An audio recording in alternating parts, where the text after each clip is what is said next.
Hi, everyone. Welcome and thanks so much for joining us tonight for Humanities at Play. My name is Kathleen Kuo, and I am a program manager with Nevada Humanities, our state's council partner, the National Endowment for the Humanities. With Humanities at Play, our goal is to pair gameplay and other interactive activities with thoughtful discussions about the humanities and how they shape and enrich our everyday lives. Today, it's my pleasure, supreme pleasure, I should say, to have joining us on our channel Brad McMullen from the Nevada Arts Council. Brad, how are you doing tonight? Good. Thank you for having me, Kathleen. It's a pleasure to be here. I feel like I brought this up to you even before Humanities at Play was a thing. I think I said, I want to do something with games and I want to do something with you as a part of this program. So it's really exciting to finally have you on here. It is. I remember we were just talking that dinner in Reno for the literary crawl when nothing else was open. I remember talking about this with you, and you were, I think, about to launch it. Yes. And I was like, that sounds so cool. And then I think even before that, we were in Elko. I think the first time I ever met you, I don't remember if you whipped out your phone or you're telling me about like phone games and other games. So this has been just sort of in the works for a long time. Yeah. Well, for those of you in our audience who don't know Brad, Brad, as I said, is at the Nevada Arts Council. He's a Folklife Specialist at the Nevada Arts Council. But before that, he was the Programs and Gathering Manager at the Western Folklife Center in Elko, Nevada, where he oversaw planning of the National Cowboy Poetry Gathering and other events. Brad has degrees in Public Folklore, Arts Administration, and Welsh, and he is a lifelong video, board, and tabletop gamer. I think there are lots of things there that we can, explore tonight during our conversation together. And of course, we always welcome questions and comments from all of our friends in the chat. So tonight, Brad and I are going to play about an hour of coffee talk together. We're going to find a good time to stop for a 5-minute break, and then we're going to reconvene for a one-on-one conversation and Q&A with Brad for the remainder of our time. Brad was actually the one who suggested that we play coffee talk tonight, and this has been on my list for a long time, actually. I think I've only ever played about 25, 30 minutes of it, but you've finished it, right?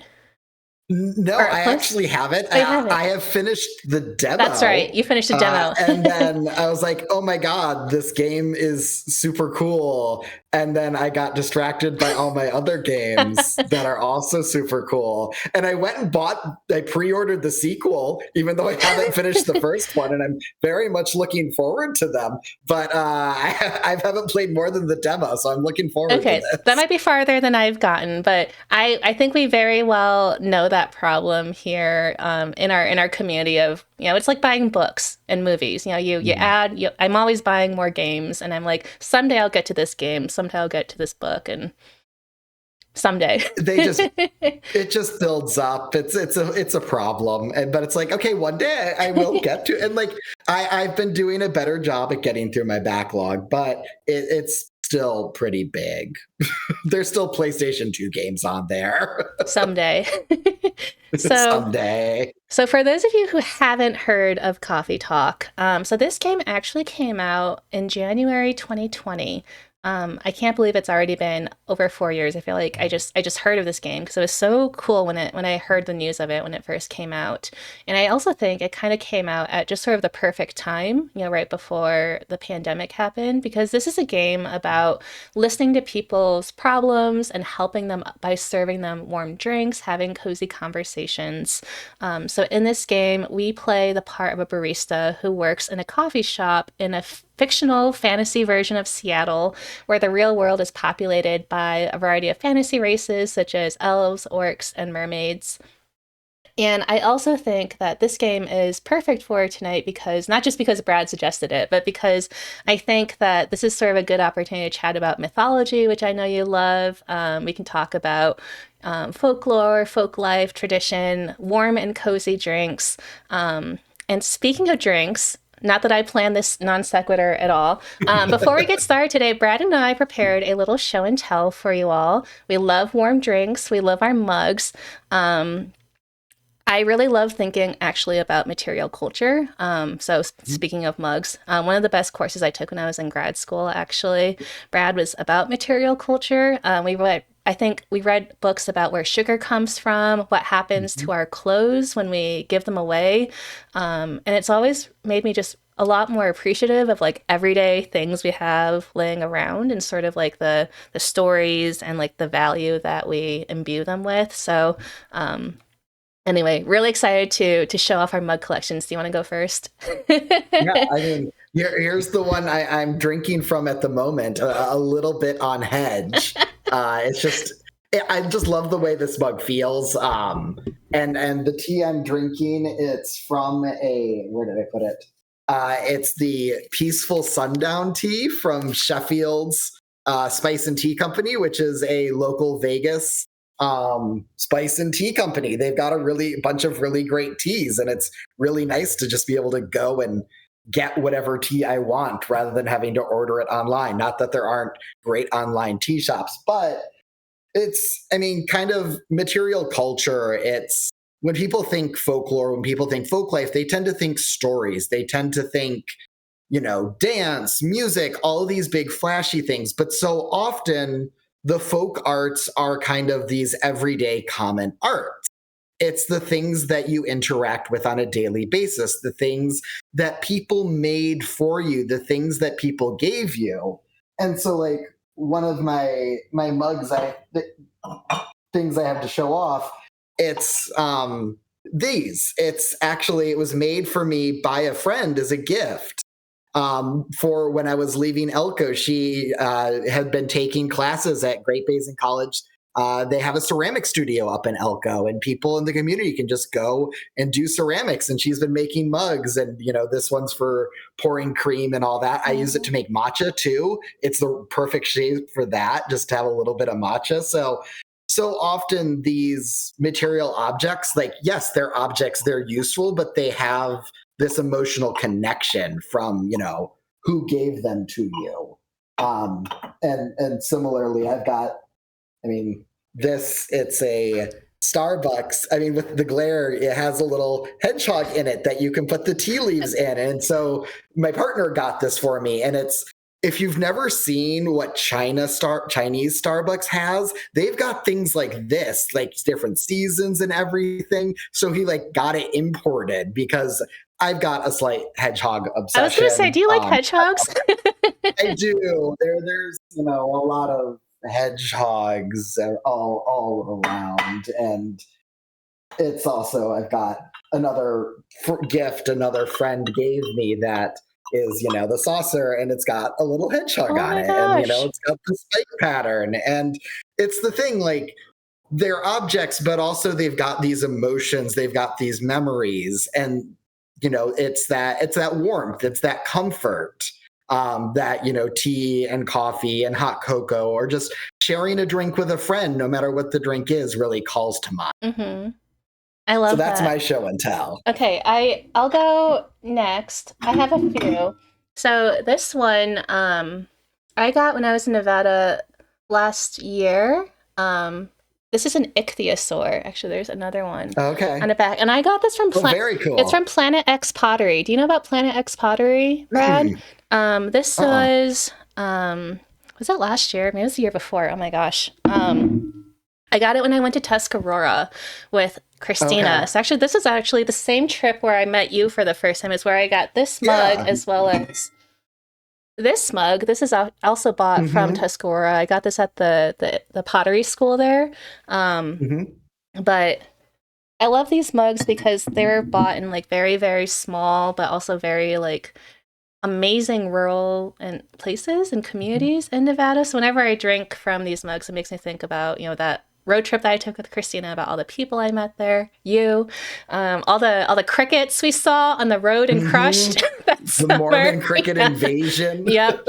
So yeah, I love that, just a simple mug, just brings to mind all of these things. And then this is not a mug, this is a pint glass. I got this last year at the Basin Tour Range Exchange in Ely. This is Dirt. Dirt is the name of this cat, and it says Dirt, King of the Shop. And I just love that at this, railroad museum, there's a cat who just made it his home, and he was their mascot until he passed away. Now I think his adopted son is the new I forget what Dirt's son's name is, but there's a new cat who runs the show in Ely, which I love. I'll show off two more. Snorlax, because I love Snorlax. I think Snorlax is to me what hedgehogs are to you. Although I don't know, what's your favorite Pokemon? Do you have a favorite Pokemon, Brad? My favorite, I'm gonna disappear because I've got a stuffed one right here. My favorite Pokemon's Clefairy. Oh my gosh. Perfect. But Togedemaru, Togedemaru and Shaman as kind of the hedgehog-esque Pokemon are a close second and third. Shaman's very cute. And then my last... Gotta love the magical hedgehog. Yes. So this one, have you been to Take It Easy yet? Do you know this place? It's in Vegas. No. It's not yet. Do you know where 99 Ranch is, like in Chinatown? Yes. It's kind of across the street, not across the big street, but across like the small side street, like the up and down street, not the left and right street. There's a east, west, north, south. There's a Colombian bakery / coffee shop. And I guess they have like a little sloth mascot, but really amazing. Love it. If you like sloths are my... They're what? Sloths are my partner's favorite animal, so hedgehogs are to me what sloths are to him. So he's gonna get here in a week, so we're gonna be going there. Go there. Get their buñuelos. Like they have amazing, like the round cheesy bread, so good. And a coffee, of course. So all right, good picks are favorites. Thank you, Silver. So we love show and tell. I think we've done show and tell with books, but this has been our first show and tell with tea and mugs. I forgot to mention, I'm drinking ginger tea tonight with honey because I thought, well, I probably don't need more caffeine, but wanted to relax. So, All right, I'm going to pull up Coffee Talk, but really quickly before we do that, again, the beauty of Twitch is getting to interact with everyone. So please don't be shy. If you have any observations, comments, questions for me and Brad, share them for us in our chat. I'm going to pull up Coffee Talk and we're going to get started. Let us know in chat too if you've played Coffee Talk or heard of it, and also favorite caffeinated beverages. We always love hearing about what people are drinking. All right, so I'm going to share my screen with you, Brad. Go. And then get started.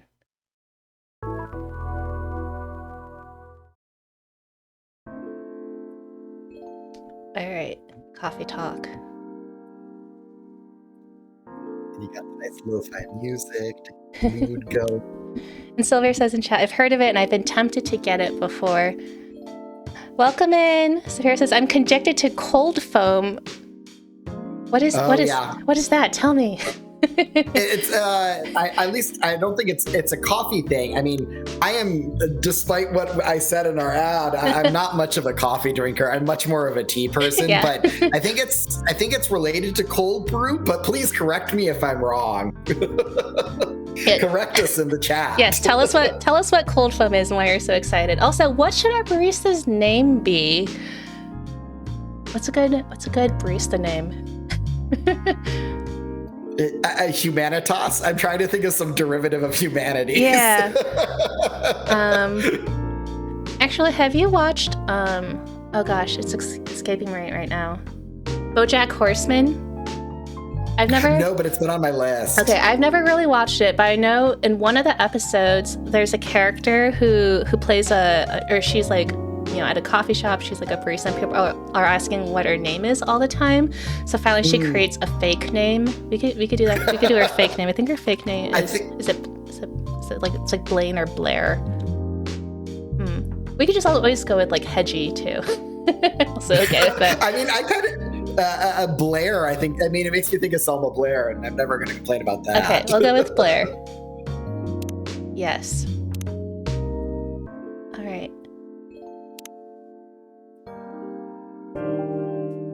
And for people who are from the Pacific Northwest, tell us, because this is set in a fictional Seattle, let us know like if any of this like rings true to you, or if you feel like, oh yeah, like this is like really familiar to me. This is Seattle 2020, a city filled with dreams and madness. A time when the Great War between races is but a footnote in history. A time when anyone can dream of being whatever they want to be. and have those dreams crushed before they can even be discussed. Oh no. So just like, similar to real life. Yeah, kind of like real life. But still, it is a place and time where anything can happen.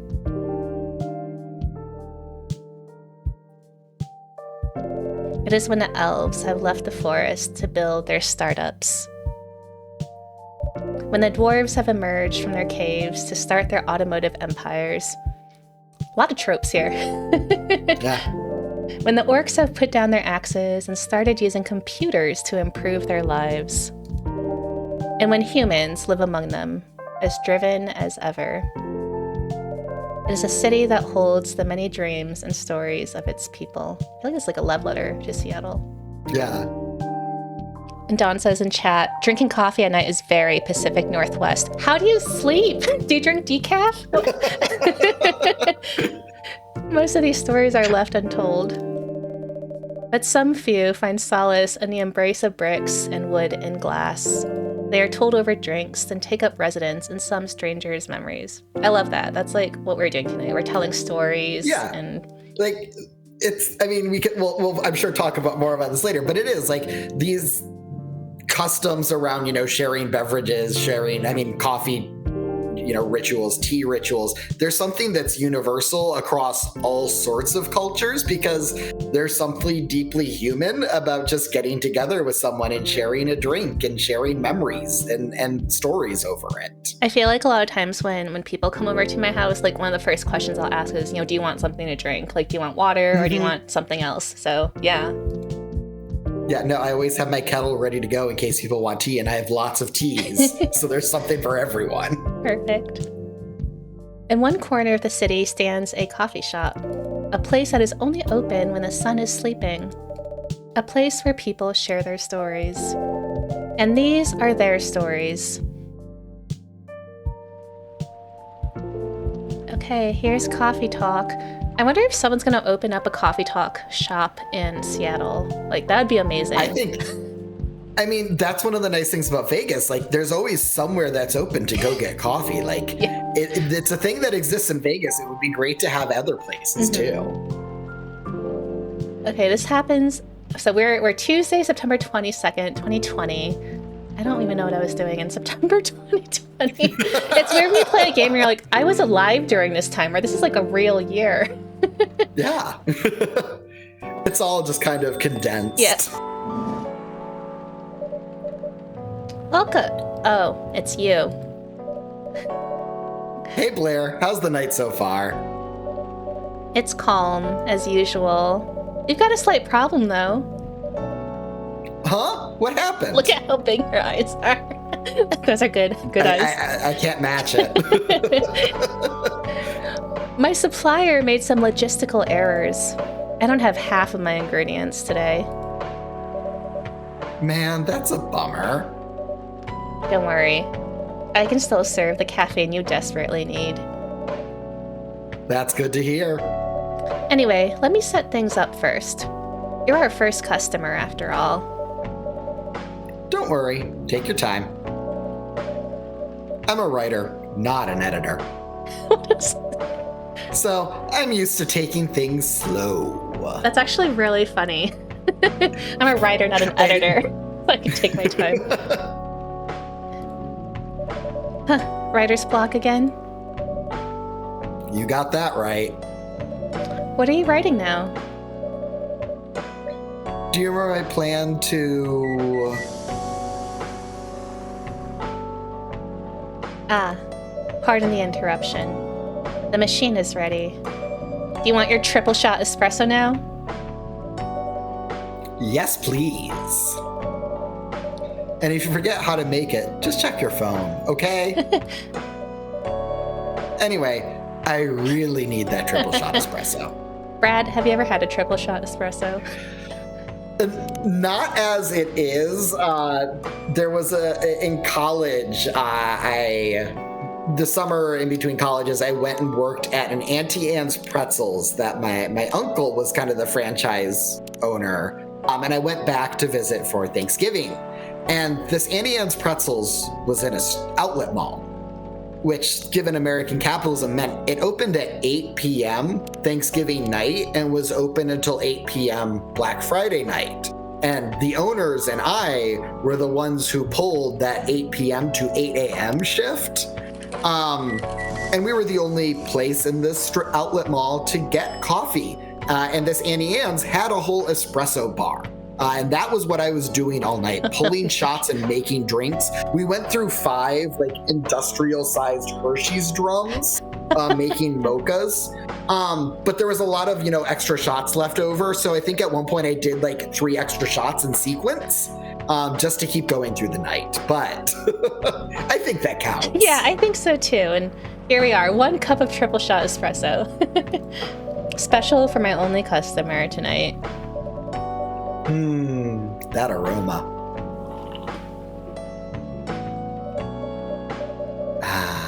Exactly what I need. Anyway, where were we? Your plan to do something? Yeah, that. It's not that I hate writing stories for the newspaper, but it seems like the right time for something bigger. So, a novel? Yes. It sounded so simple when I was making the plan. At least you still have your job, in case things go awry.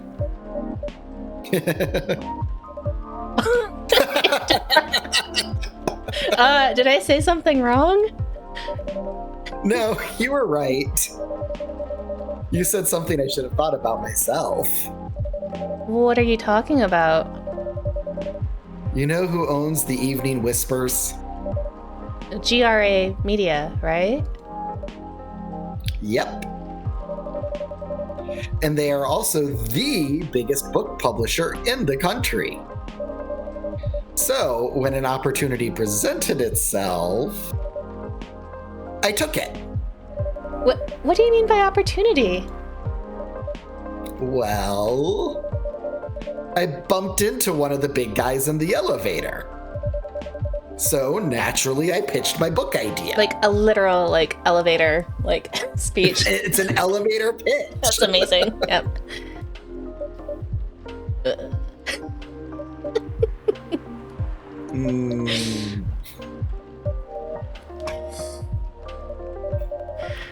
Come on, don't look at me like that. And Asha says in chat, captive audience, absolutely. Are you for real? Yeah, I know. It was such a stupid thing to do. So how did they react? Thankfully, he'd seen my short stories. So he challenged me. If I can get a draft ready in a month, he'll pull some strings. Wow, I can't imagine writing a book in a month. I think it's happened, but you gotta be really nice. NaNoWriMo people write their book in a month, which always impresses me because I just can't. I can't do that. I don't think I've ever tried. It doesn't work. I have friends that, I guess I see the occasional post, but yeah, I've never tried. Maybe this year. Yeah. and get the fiction publishing division to sign me up for a publishing deal. That sounds great. What about your job at the Evening Whispers? Do you have time to do both? That's the hard part. Been secretly working on the novel during office hours. And I'm falling behind on the newspaper's deadlines. If the chief finds out, she'll probably kick me out. Ouch. Well, at least you've got a month to finish the initial draft. That was last week. No.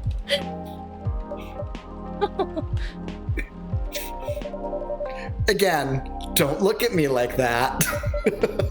I can sympathize with this. Yeah. Okay, so in chat, Silver says, here's the thing about book plans. We think about a plan, we make a plan, we scrap the plan, we start over, we decide on one, and then we don't do the plan because overthinking. Oh no. And then have you considered thinking about the plan again? it's always useful to think through the plan again. Yes. I assume the number of words you have written is not too far from 0? Hey, that's rude. I've written some stuff, you know. May I see it? Well, it was so bad that, well, after reading it, I decided to just delete everything immediately. I mean, I know those feels. I feel like even with emails, I take a long time writing emails sometimes, and then I take like weeks to send, and then I feel very bad, so then I just like delete everything and start all over. So totally get it. I know that rewriting the email, rewriting the grant application, rewriting the blog post, the anything. So 0. Yes. That could be like a Welsh word, maybe. Speaking of Welsh. I really need to finish it in, at most, 2 weeks. Oh, wow. Then I'll use the extra week to polish and do some editing. It's an aggressive timeline. 2 weeks, yeah. Sounds like a plan. If you can pull it off. I know. You don't need to be so cynical about it. That's why I'm here today. I'm hoping to find some inspiration. I wrote some of my best short stories here, you know. Really? Glad this place could be of service. Oh, it looks like someone's coming. Welcome. Hi there. Hello. I love the character designs. This is like super cool. Good evening. I guess you'll have to talk to yourself if they talk to each other. For here, miss? Yes, please. I'm not really sure what to order, though. What do you recommend? That depends highly on your mood. I'm just here to meet my boyfriend. Not planning to be awake all night. So, definitely no coffee. How about something chocolatey? It's perfect for this weather. That's a good idea, actually. Thank you. You're welcome.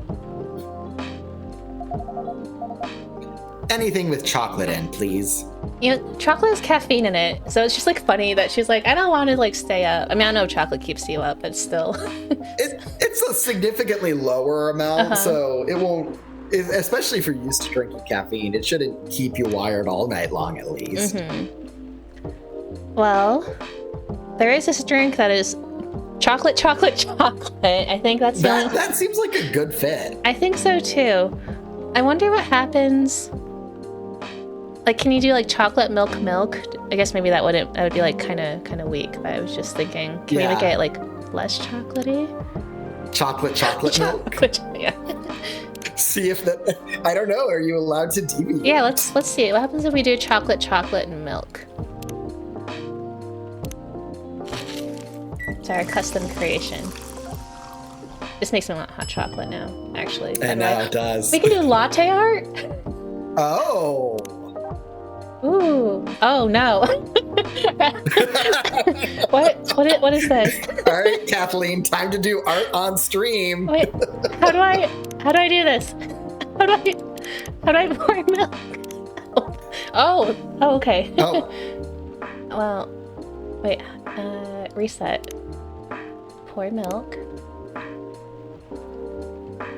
Oh wow, this does not do what I want it to do. I thought it would like, make like a dot. Yeah. But I guess it syncs like actual. Yeah. So I was trying to make ears. There we go. They figured out their milk physics. That's impressive. Okay, well, here's. There we go. Beautiful. Hang it in the Louvre. Oh no, I can't give it teeth. Okay, what's etch? Is this like? I think drawing the little lines. Oh, it's like Etch-a-Sketch. Yeah. I feel like the mouth is a little bit... They've made it worse. I'm making it worse. I wonder, can you etch in the teeth? Would that work? Ish? No. I wonder what invert does. Oh, it goes up. Oh. Will this make teeth? No. There's too much milk here. Okay, well, I tried. There's too much foam. Here, I can do a little smiley face. There we go. Beautiful. There we go. Here Beautiful. you go. Put it in the barrack. Put it in an NMA. Yeah. Frame it. Print it. 1 cup of chocolatey goodness. Thank you. So warm. So, you're waiting for your boyfriend?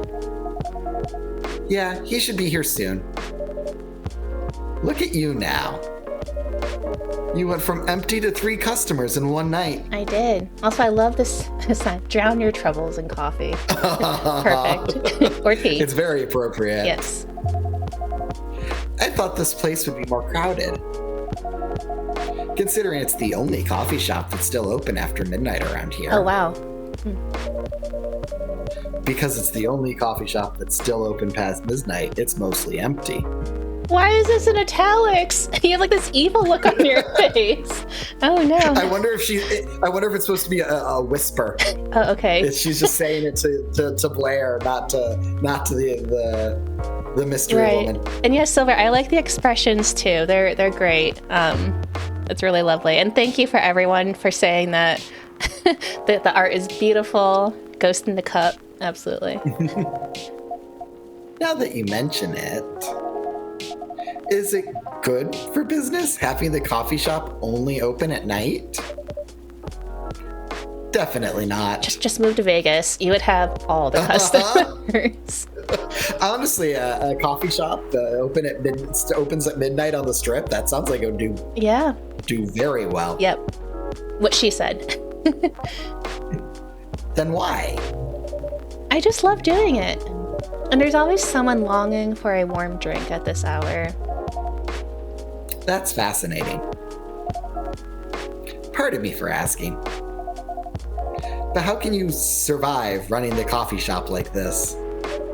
That's a secret. Blair here is damn rich. That's the secret. Oh, I am? That's nice. Oh, really? She's exaggerating. Don't worry about it. Blair can manage. I'm sure this place isn't going bankrupt anytime soon. You'll still have a weird, quiet place to meet up at night. That's right. Isn't that what we all want, really? Yeah, we all want a weird, quiet place to meet up at night. That would be... let's just quit our jobs and start up a coffee shop called Weird Quiet Place, Brad. Weird Quiet Place. It's only open at night. Yep. This sounds like a great We'll have a hedgehog as our mascot. Mm-hmm. I'm ready. Hedgehogs and Snorlaxes. I think we're going to do great. I think it works. That's good to hear. She agrees with us. Yes. By the way, are you a regular here? I don't really have anywhere else to go. I'm a writer who works best at night and in a coffee shop. Not so many options for that. Yeah, this makes me think too. When you were in grad school or even in college, did you have a place where you like to write? I think about this a lot because everyone has their different writing habits and writing places they like to frequent. No, I've always been someone who likes to work at my desk at home. Simply because that way I can have my music and not in my ears. And I can just get up and stretch and do whatever. But I love, and part of the reason I like to work at home is because I love to sit and read in coffee shops. If I'm gonna go out and have some fancy drink, I want it to be just something that's entirely for fun. So get a book, go sit in a coffee shop and just sit and read, and also people watch while I'm doing it. I love that. I don't think I've What about ever. you? Yeah, I don't think I've ever brought a book to a coffee shop. When I go out in public, like to work, it's so I can guilt myself into working because I feel like at home, right, I would be really distracted. I would, go pet my dog, run outside, go grocery shopping. I don't know. But when I'm like in a public space, I feel like everyone's looking at what I'm doing, so I feel like I have to like be extra productive and not have like, I don't know, like Reddit or Facebook up, So See, I just get people watching is so much fun. When I'm in a public space, I'm gonna get distracted by people watching and being like, I wonder what their story is. I wonder what their story is. Yeah, tell us in chat if you like people watching, or if you have like favorite like cafes or coffee shops you like to go to. I always like hearing what people are up to. And thank you, Sapira, who says it was excellent latte art. I really appreciate that. And then we have a logo ready. So Silver says we should have a little hedgehog holding a cup of tea. We're ready. Yes. Okay, so I think this is you. No wonder. Wow, that car sound is really realistic. No, I think it's my microphone picked up a car driving past my street. Oh, okay. It happened just as a car drove by. Did you see that? Amazing. Game and real world intersecting. So cool. She's a pretty good writer, You can find some of her stories in the Evening Whispers. Shut up. Wow, that's really interesting. What kind of things do you cover? I cover the stories of people around town. Personal, interesting, weird stories. I also contribute to their short stories. I love their fiction. You wrote those stories? Thank you. I wrote most of them, but not all. That's so cool. Then, are you here to write a new piece? I should be. But I don't even know what to write about. Oh, welcome. Do you want? I'll just do all the guesses. Okay. Hi. Yeah, we're gonna test your voice acting. Perfect. Sorry to keep you waiting. It's okay. I had a nice chat with the fine folks here. Hi there. Hello. Hi, would you like to order something? Surprise me. Oh. What kind of an order is that? Well, I don't really know what to order. Do you have any preferences, sir? Something bitter to keep me awake, with milk. Oh, and draw some latte art on the top. Oh, I'm ready. I am ready for a latte art. Take two.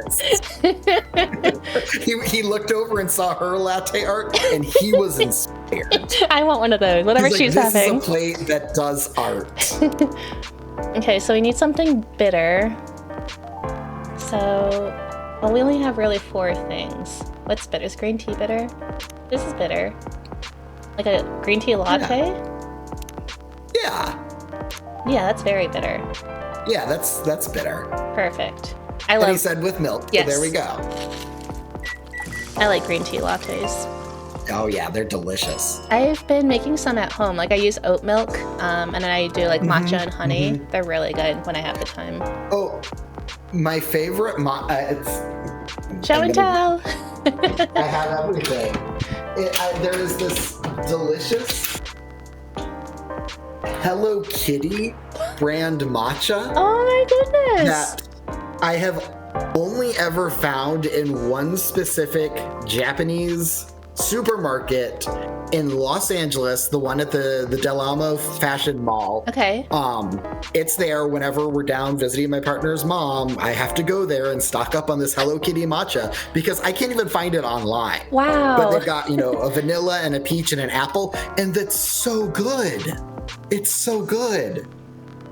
I don't think I've ever had peach or apple matcha. That sounds incredible. I really like strawberry and matcha together. Oh yeah, strawberry matcha is great. I've had a hibiscus matcha. Okay. That was delicious. It's the color of hibiscus, so it was great. I was DMing Curse of Strahd with a group of friends, so I would always bring that. So whenever they're dealing with vampires, I could just be casually sipping my drink that looked like blood. Okay, Brad, I believe it's Mitsuwa and Torrance, and welcome in, John. Thank you. Okay, what should our latte art be? I'm not sure what to do now. Now I'm like put on the spot. Now you have to let's try like a spiral. Okay. See if we can do that. Like just This is so hard with the milk physics. Like you can see where my mouse is and then where the milk is going, right? Like this is wait, reset. How do you maybe you have to pour it and then we'll etch into it. How about that? Because I feel let's try like that. we need to give ourselves a blank canvas. Let's give ourselves lots of milk. This looks good. I'll put some more at the super milky. And It's a full moon. It is. And then the etching isn't working. What about this? There's too much milk. There's too much, I think you need to go in from the matcha into the milk to etch. Like from the outside in? Works. Yeah. Because you're bringing the green into the white. Okay. Let's see. Can I do it this way? I didn't realize I'd be making latte art. I would have prepared ahead of time. Oh my goodness. No.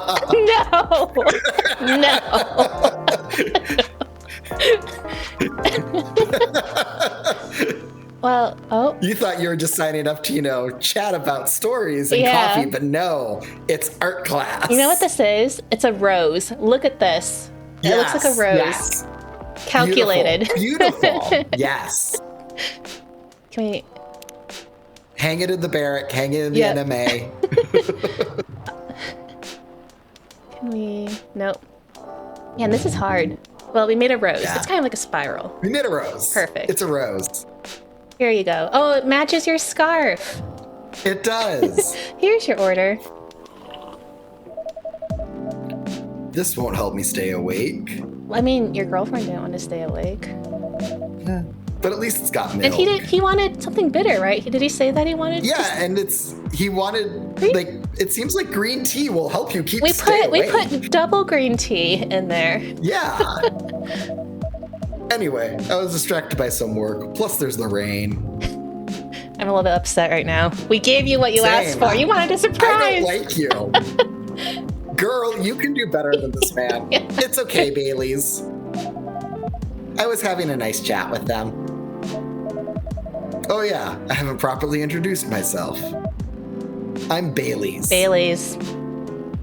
No, we're judging you. We're judging Bailey's. Oh my, where are my manners? I haven't introduced myself either. My name is Lua. Oh, that's a really pretty name. I like that. Yeah. Lua, girl, you can do better. Yeah. Hi, I'm Freya. Nice to meet both of you. I'm Blair. Hey, did you know that Freya here is a writer for the Evening Whispers? Oh, really? I've done some work for them a few times. Oh, what kind of work? I'm a freelance designer and illustrator. I've done some caricatures and infographics for the paper. I assume you were in contact with Steve? Yep, he's a nice guy to work with. Oh, really? What is this face? Uh-oh. No, he isn't. But I've dealt with worse clients. Way worse. And thank you, John, who said in chat that my rose looked like a Dada rose. I really appreciate that. I don't remember if I thanked you, so thank you. And yes, hashtag too much milk. Yeah, I'm glad he's in the design and visuals department. I want to be able to stand working with him directly. Come on. He's tough to deal with, but definitely not the worst. Oh, of course. No matter how deep you go, there's always another layer of hell. How do you usually deal with bad customers here? The only bad customers this late at night are lost drunks or criminals. That sounds really bad. Nah, they're easy to handle. That's because you're good with your fists. Oh. Not as good as your coffee making That's very skill, nice. though. Thank you. I'll take that as a compliment. You're welcome. Anyway, I really need to start writing. That's right, we're distracting Freya. Freya, you have 2 weeks. Get her. on it. She's got 2 weeks, girl. Whatever it is that I'm going to write. So I'll leave you two in the hands of our friendly neighborhood barista. Where are you going to write? Oh, not far. Just over at that table in the corner. Next to the windows. That's my spot. Oh, okay. Have fun. Oh. I'll try. Good luck. Thanks.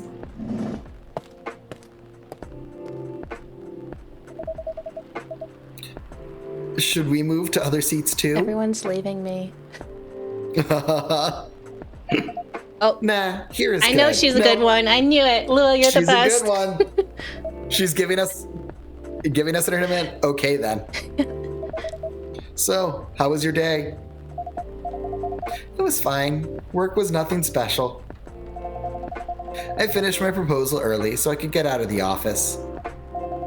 Plus, my boss was in a really good mood all day. I thought your boss was always a happy-go-lucky person. Well, he is. But today he was happier than usual. I'm not sure what happened, but it was great seeing him smile so much.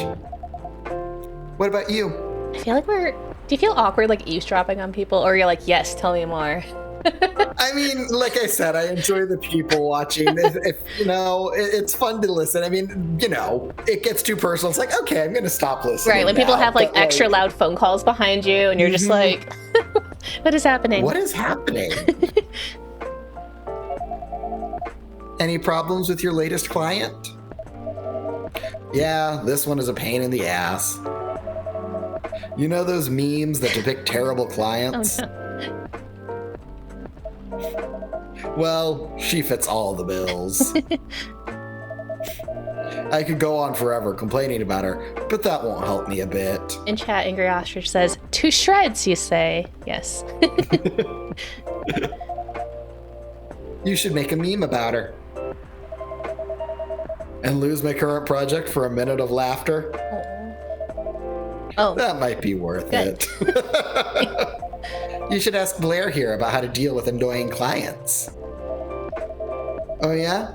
How do you usually deal with annoying customers? The ones you don't need your fist to take care of. I do have my own methods, but it wouldn't be wise to talk about customers to other customers. Now that's one good lesson to learn for the day.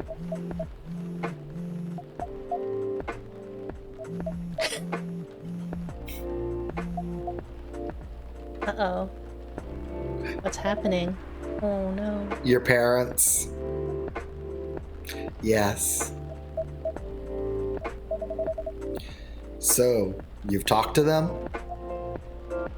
I did. It didn't end well? No. What did they say? A lot. I want to give her a hug. Same. They won't give us a chance at all? Oh. Anyone but an elf. I wonder, I'm not sure what, it makes me think of a tiefling, but I don't know if that's like a... Yeah, that's with the horns and the, little glyphs on the horns, that's what I'm guessing. Okay. That was what they said. How about you? More or less the same. I got into a fight with my old man. That's why I'm staying at Farron's place now. Oh. They kicked you out? You don't have to do this, you know? They're your family. I can't stand even one more second being a part of them. I might not have a stable income, but I can manage. But still. I think it's so interesting how they like suddenly switch to like comic book kind of panels. Because I like the way how, it happens at this moment of conflict. Because you get, they're together, they're united, and now that it's a fight, you got the slash through it, so it's the back and forth. Like, it's a nice touch. Yeah. You don't know what they said about you last night. I'm sorry. What did they say about me? Or about my race, I assume. Forget it. I want to know. Just the same old shit. Mumbling about how elves are holy creatures. About our immortality. About how even if I outlive you. What? Nothing. About how if you outlive me, no other elves would want to be with an elf that's already been tainted by a lowly succubus. Oh, so she's a succubus. So we were close with the tiefling, but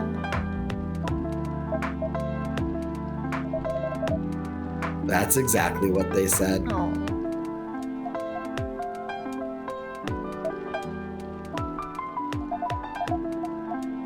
So this is it then? No, don't break up. No. The end of our relationship. No, Brad, no. But it doesn't have to be. You know our families will never agree. It's their own family. No. Yeah. We can just continue like this. What do you mean? They don't need to know that we're still dating. We can just continue the way we've always been. Without them knowing. And then what? Do you want to be hiding our relationship for the rest of eternity? We're not like humans, you know. We can't just elope. Oh, interesting. I wonder why not. You'd think that you could. And you won't get permission because you're too old. Lua, I don't care about their permission. I'll be glad to sever my family ties if I have to. I can't let you do that. You'll lose your immortality. Oh my. Yeah, I feel like Lord of the Rings, This is like like it's, choosing Arwen, choosing to live a mortal life. If I get to spend my life with you, I don't mind. I don't mind a bit. You're making this hard for both of us. Do you feel happy when you're with me? Of course I do. Then you don't need any more reasons. You know we're perfect for each other. You don't even need to look deep down. I mean... Trust me, we can do this together.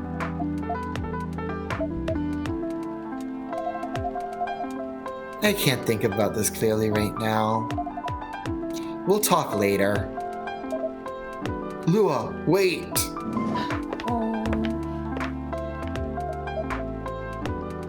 And yeah, Silver, I agree. This is a good way to show the lore of the world while keeping the base of the game. Yeah, definitely. We got to learn a little bit more about elves and succubi and the whole immortality thing. Yeah, just laying out through the narrative. I'm sorry you had to listen to our problems. That's all right. This coffee shop has seen all kinds of stories. I do hope yours will have a happy ending. I hope so too. Do you have any alcohol? It's funny because his name is like Bailey. And the shirt kind of looks like. Yeah. Sadly, no. That's a bummer. Well, do you have anything that's warm and can calm me down? Oh, second drink. This is my favorite customer. Okay. Do you like green? We just made you green tea latte. Apparently green tea latte is calming, which I mean, I get, but also it does have caffeine. Yeah. Well, do you like green tea lattes?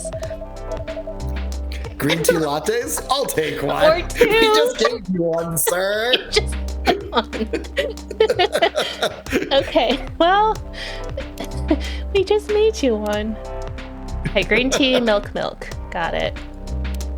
Oh, can we change the music? This is cool. Oh.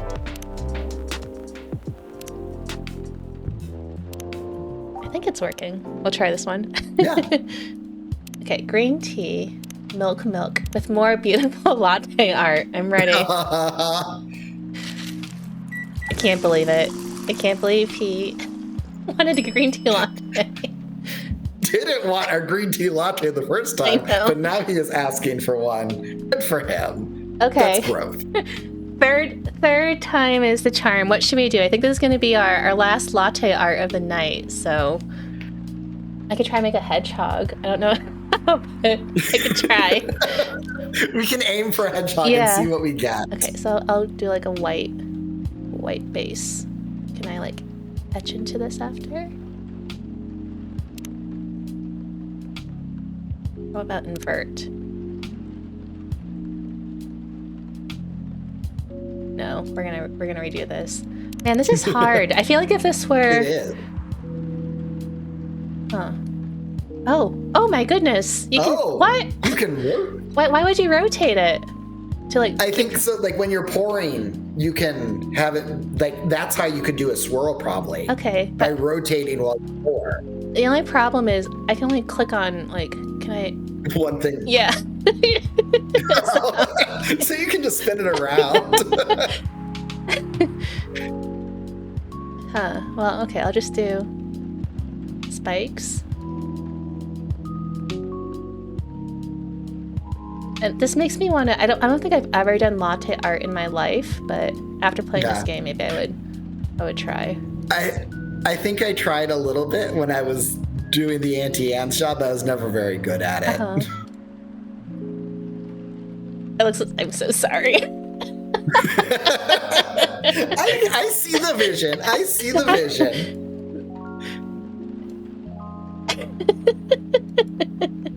Yeah. Perfect. Oh my goodness. Beautiful.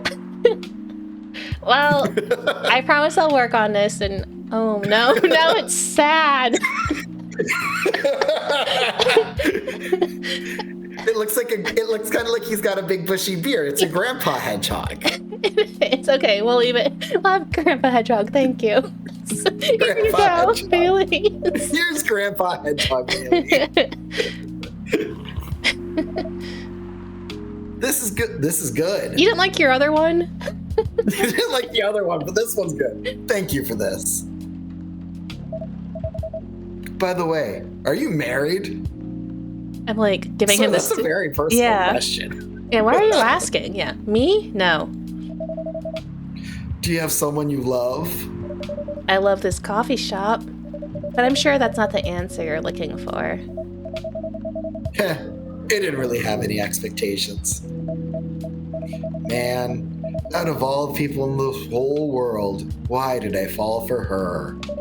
You can't choose who you fall in love with. You can, if you try hard enough. I don't know. At least, that's what my old man says. Don't listen to him. No, he really is one pretentious elf. But I guess all of them are. Entitled, pretentious, immortal douchebags. At least you have an eternity to learn and change. Or an eternity to be an eternal asshole. Anyway, I need to go now and probably drink myself under until the sun rises. There's still a while until sunrise. More time for me to drink then. See you around. See you around 2, Miss Freya. Thank you. Do visit again. Okay, well. Oh, she's back. was she listening to all of it? Probably. Yeah. Okay, let's see what Did you get any writing done, Freya? Right, were you listening or were you writing? Let's see if we can get to the end of this scene and we'll take our 5-minute break. Yeah. You were listening from the corner?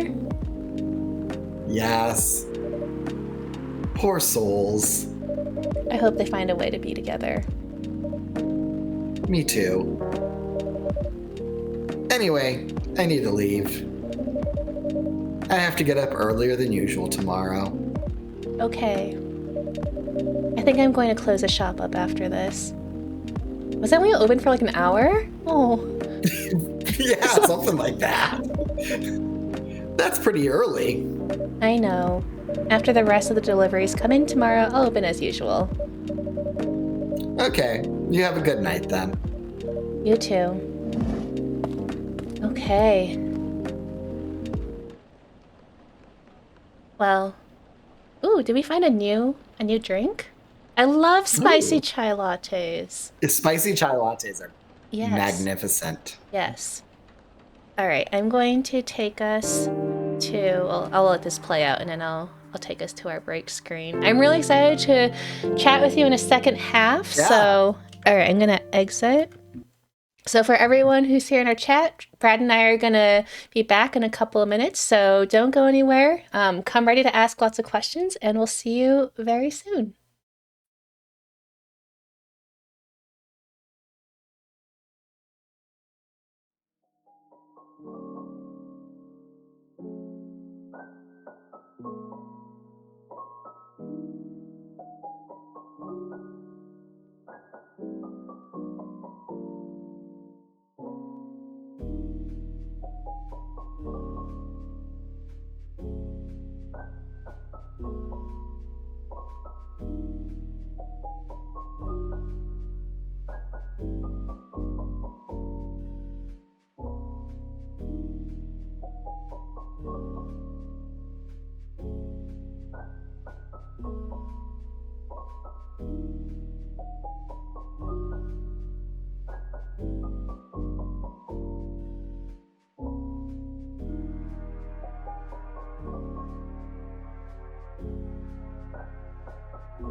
Hello, everyone. We're back from our break. Hopefully, you got to stand up and stretch, hydrate, get some snacks.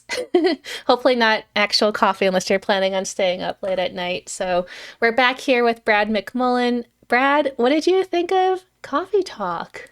I know you've played it before, but yeah. Yeah, no, so like it's it all comes back to you because the demo is kind of that first chunk of the game, but it is like the graphics are so like they just the sprites, so it's fairly simple, but like it manages to be really evocative, and just it's just people's stories, and you get to listen to their problems, and then you go make a drink for them and make some beautiful latte art to go along with it. The most beautiful latte art. Definitely.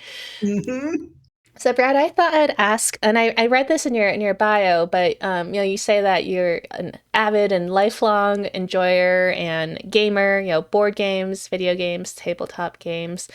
What is sort of your first experience with gaming? I always like to ask this question because I like to sort of know what people's experiences and backgrounds are with games in general and play. Yeah, no, like we had, growing up, it was a lot of, Clue and Monopoly and kind of the traditional board games. Although Monopoly, my favorite was I had Lord of the Rings Monopoly, which came with the one ring. And every time one of the dice, instead of a one, it had Sauron's eye. And so every time you rolled the eye, the ring moved one property. And when the ring got to Mount Doom, the game ended. Oh. Which meant it was tolerable Monopoly because the game actually ended in a way that wasn't just capitalism. And then I got into video games. I had a Game Boy, I had an N64, lots of Pokemon, lots of Yoshi Story, lots of Dragon Quest Monsters, Dragon Warrior 3. I actually played Dragon Warrior 3 on my Game Boy Color so much, the internal battery in the game, then like the cartridge died, which was a devastating moment in my childhood because all of my progress was gone. That's the worst feeling. It is. And so like in terms of video games, I was always a big RPG. That was my favorite kind of genre. And I was always aware of D&D from that episode of Dexter's Lab where they were playing D&D and his sister Dee Dee wants to join. I was like, I always want to play that, but I never had a chance and never got started until grad school, actually. One of my friends in my cohort was a big gamer, so he ran a game for all of us in the cohort, and we all kind of fell in love with it and stuck with it and kept playing. And, I went from playing to being a dungeon master and, running games myself. And it's a lot of fun, and still video games and lots of board games. I have a lot of board games that I don't take as much time to play as I should, but I just really enjoy board games, video games, tabletop role-playing games. It's all just a lot of fun to, it's a chance to get together with people and, share some stories. Yeah. And I love how you mentioned that you were a DM, because I think I was saying earlier, like over our break, like, isn't your voice tired? You did all the voices. And in case for anyone if people don't know, DM, Dungeon Master, that's what that stands for, or Game Master, some games use. But no, a lot of that you're because the Dungeon Master is still a player. We tend to think, it's the people with their character sheets. They're the players. No, the Dungeon Master is a player too. And they are just playing as the entire world. And so, you're going to end up with times where you're having conversations with yourself as, people are having, people who aren't the player characters are having, conversations. And so you got to come up with funny voices and make characters memorable. And you do a voice like this, suddenly everyone wants to protect the little creature that's adorable and also kind of ugly cute. And then you can go super gruff and then go super high pitched for the princess. And just, it's fun to do the voices, and it helps, the players distinguish when you're having conversations with yourself who is talking in any given moment. Put ones in chat if you want Brad to be your next GM. I'm going to put a one. Yeah. That's amazing. So Something I like to ask, and I've already asked you a couple questions, but I always like to ask people, just your origin story and your like kind of like how did you get to where you are today? Like how did you end up in Nevada? Have you always been interested in, folklore and arts? Why did you take Welsh mythology? So sort of like tell us, take us on a journey of what brought you here to where you are today. Yeah, so I grew up in Michigan. I've got my water cup I didn't show Oh, what earlier. does that say? Unsalted and shark free. That's great. Love it. So I grew up in Grand Rapids, which is right about there. I'll do the real Michigander thing. Here it is on my hand. But growing up, I mean, I always really enjoyed like fairy tales and mythology, and I actually it was the thing, like my parents would be talking to other parents and stuff, and the other parents would be complaining, oh, we can't get our kid to read. And like, we have the opposite problem. Brad will not stop reading. Like, I had this giant encyclopedia of world mythologies that I literally would just, while I was eating, I would read, and I read it so much the binding fell off. And this was a very well-bound book. Because I would just, start and then read it all the way through. And by the time I finished, I'd forgotten what was at the start. So I'd start over again. So, went off to college. I did my undergrad at Harvard, which has a folklore and mythology major. And so, that first week of school, they had, different majors had open houses. And I went to the folklore and mythology one, and they had us all, go around the room. Why are you interested in folklore? And a lot of people said, Greek mythology, Greek mythology, Greek mythology. And I was like, I'm into Greek mythology, but recently, because like kind of in high school, I got really into the Grimm's fairy tales. And really fell in love with that. So I mentioned, but lately I've gotten really into the Grimm's fairy tales. And so one of the professors, Maria Tatar, who's, a renowned Grimm scholar, just like comes up to me and is like, oh, come with me into my office, and gave me, the advanced reader copy of her book on the Grimm's fairy tales that was about to come out. I was like, oh, this is so cool. And then I did a freshman seminar that was Folklore of Ireland, did the intro to folklore class. And the professor described folklore as, it's the bastard child literature begat upon anthropology. I've never heard that. I mean, Harvard's program is very much kind of has a literary focus, which isn't necessarily true of other folklore programs or folklore as a field. But that's kind of where it started for me. Was you're not just looking at literature, you're not just looking at stories and what they say. You're interested in what these stories say about the cultures that are telling them, and what do these traditions mean, and what do these material culture objects mean. It's not just looking at the piece of art, the piece of work as it is divorced from context. It's all about looking at it within that context. So from Harvard, my focus in undergrad was Welsh folklore. I did my thesis on Welsh tall tales. Okay. Because I really enjoy tall tales, those big fish stories. Yep. And then kept going after that. I thought I wanted to be an academic, so I moved to Cardiff and did a master's in Welsh, continued the work on the Welsh tall tales using archival material in the St. Fagans Folk Museum just outside of Cardiff. So I was working with archival material in there, collected by a great folklorist named Robin Gwyndaff, who collected stuff from like the 60s until the 90s, just all around rural Wales.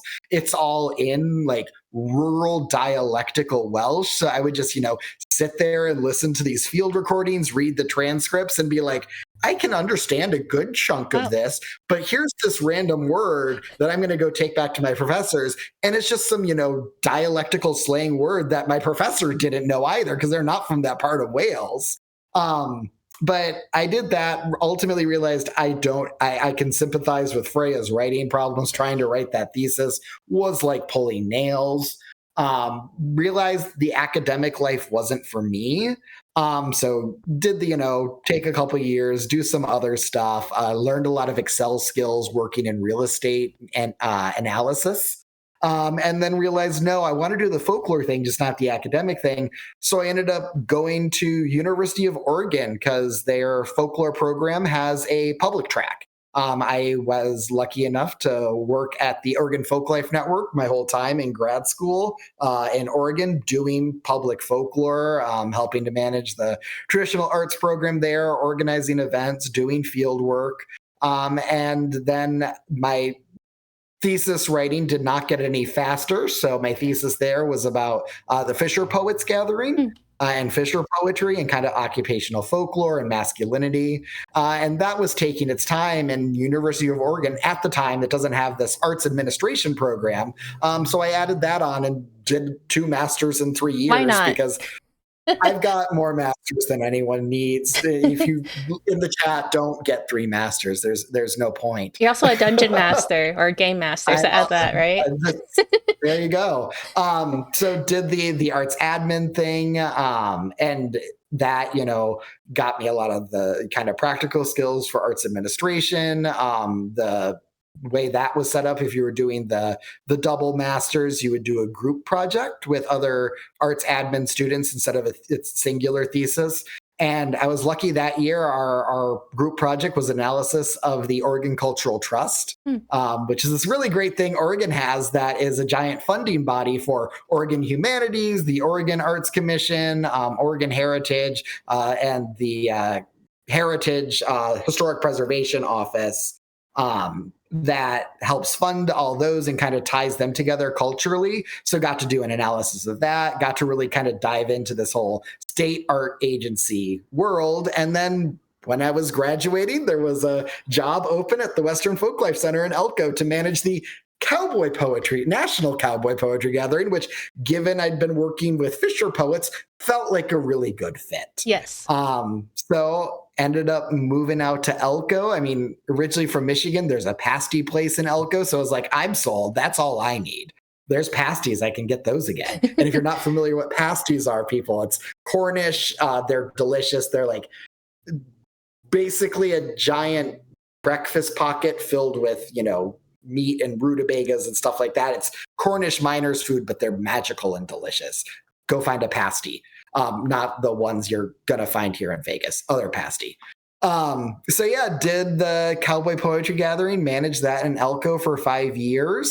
Met a lot of really great people. It was really great, thinking about the rural West, thinking about these cowboy traditions, and also about, where these traditions come from, because it's not, necessarily what people think. I mean, lots of cowboys, Black, Mexican, obviously here. I mean, in this Great Basin region we're in Nevada, so much of the lingo comes from Spanish. Buckaroo is just an anglicized version of vaquero.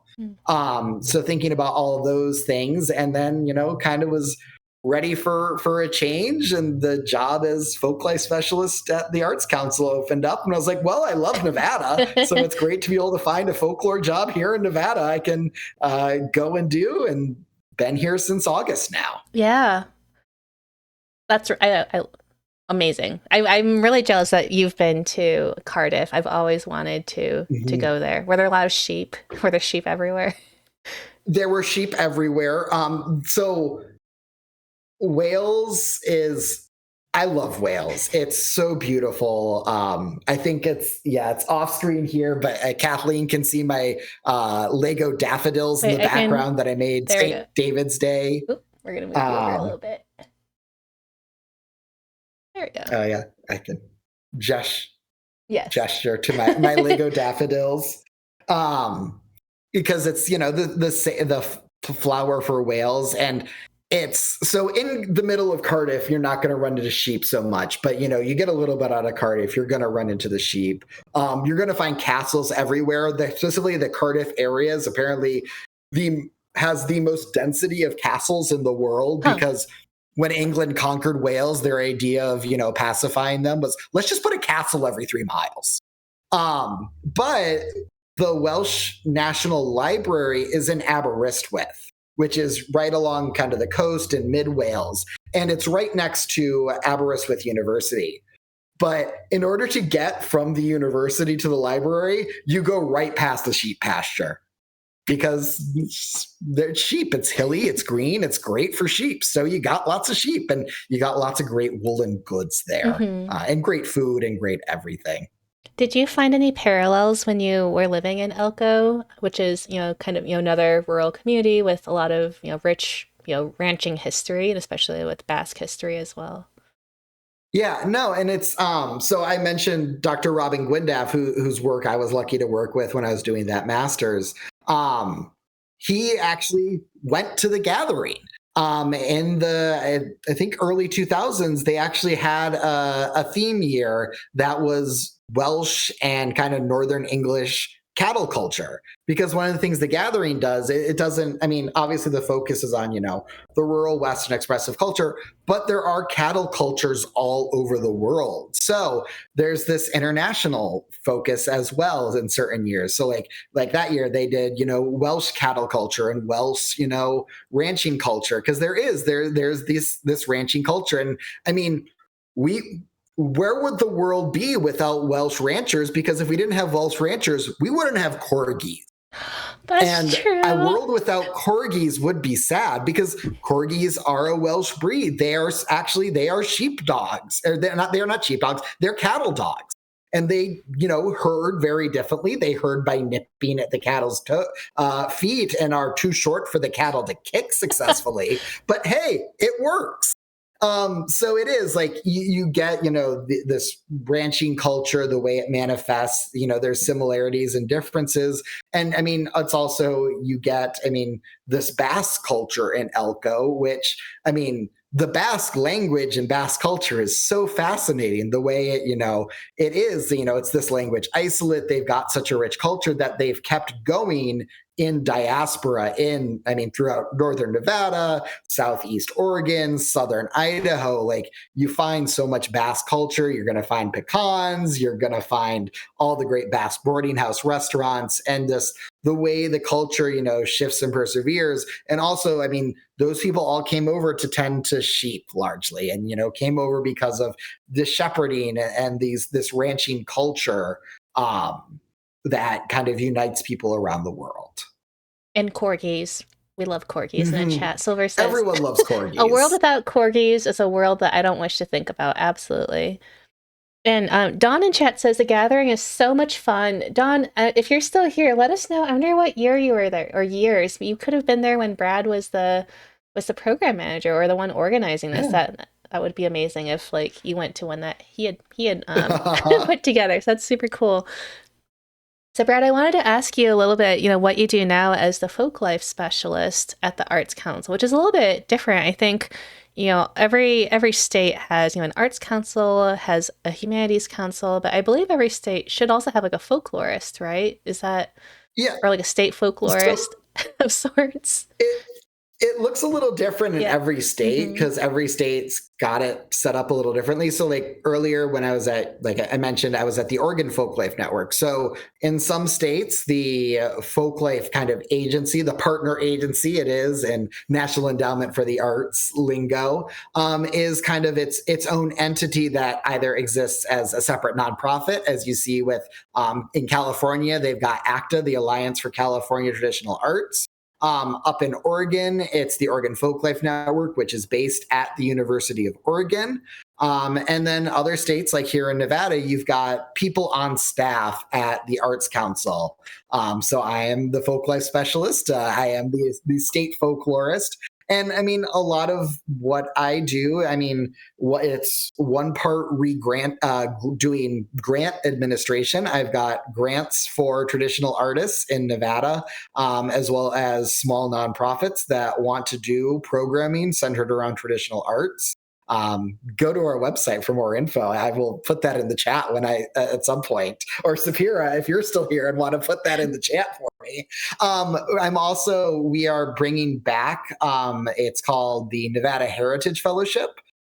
So my other grants, the Folklife Artist and Folklife Community Grant, those are specifically project based. It's, for an artist who wants to teach their tradition, who wants to, take an apprentice and kind of dive in deep with them, or do classes and teach a bigger chunk of the community what they do and how to help perpetuate their tradition. Or, like I said, organizations that want to do, events or want to do like a little folk festival or cultural festival, funds to help make that happen. But then I've also got the Nevada Heritage Fellowship that's starting back up this year. That's just an award to recognize Nevadans that have contributed to the traditional culture in Nevada and have helped, keep their communities vibrant, help, demonstrate why tradition and why community matters. It's just a chance to recognize them the way the Arts Council recognizes other artists through our other fellowship grants. That's super awesome. Can you give us some examples of traditional arts? And really quickly before we do that, Dawn says attended 3 times, probably around 2013 to 2017. Okay. Was that before? I started 2018. Oh, no. So we just missed each other. But yeah, I mean, so examples of traditional arts. I mean, I've mentioned it's kind of the stuff of everyday life, but I mean, cowboy poetry, cowboy music, obviously the gathering, but also things like, I mean, in the cowboy arts, you got rawhide braiding, you got saddle making, you've got silversmithing, you've got all these things that go along with the job that have an artistic component. Tall tales, those, big fish stories. That's kind of a classic piece of folklore. Just, sitting around chatting with people, make up stories. But they fit into these kinds of tropes that, you're borrowing from people you heard. You've got, I mean, a lot of native traditions. I mean, there's so many great weavers and bead workers amongst the indigenous community here in Nevada. I meant on Saturday here in Vegas down at Nuwu Arts. There's going to be a Mixteca New Year celebration. So that's run by a Mixteca dance group. So doing, indigenous Mexican dances that go back to the kind of pre-colonial period. Keeping those indigenous traditions from that region alive. Las Vegas it's got a really big, Las Vegas, I think, is one of the most diverse cities in this country because there's just so many great communities here. So just thinking like events I've been to since I started this job, there's some really great Japanese festivals where they're doing, taiko drumming, traditional dances, playing traditional instruments, traditional singing, doing the ceremony, I can't remember the name, where they carry the shrine around to like celebrate good luck, but also kimonos, the way you dress, traditional clothing also comes into this. You've got, I just was at Lunar New Year celebrations where you got the lion dance bringing good luck to people. You've got a really big Hawaiian population here in Vegas. And I mean, you've got music, you've got dance, you've got all sorts of arts that are specific to the Hawaiian community that they've brought with them in diaspora and that they continue to celebrate. So that's what folk arts is. It's these kind of, I mean, I've said, the arts of everyday life, it's kind of the culturally based arts. It's the arts that help define who we are in relation to other people is a way I'll sometimes put it. Because it's, the things you do with your family, the things you do with your friends. It's all these kinds of arts that help you identify with the people around you and make you have this sense of belonging to a community. I'm just thinking, do you have to drive around a lot for your job? Like, is part of your job like documenting and interviewing? Like, yeah. So, I mean, obviously there's the grants, but then also, I mean, it's really nice. Part of my job is going to all these events and doing documentation, just going out and, I mean, talking with artists, trying to document what they're doing. So there's a record that, these communities existed. These communities are important. And what they did and who was doing it, who was there, because I'm lucky to be able to manage. We've got the Nevada Folklife Archive, which goes back to 1985. The first kind of state folklorist for Nevada was Blanton Owen, super talented photographer. You can find his work online. If you go to the Arts Council, go to our website, you can find the Nevada Folklife Archive. It's on Flickr. It's free for people to use.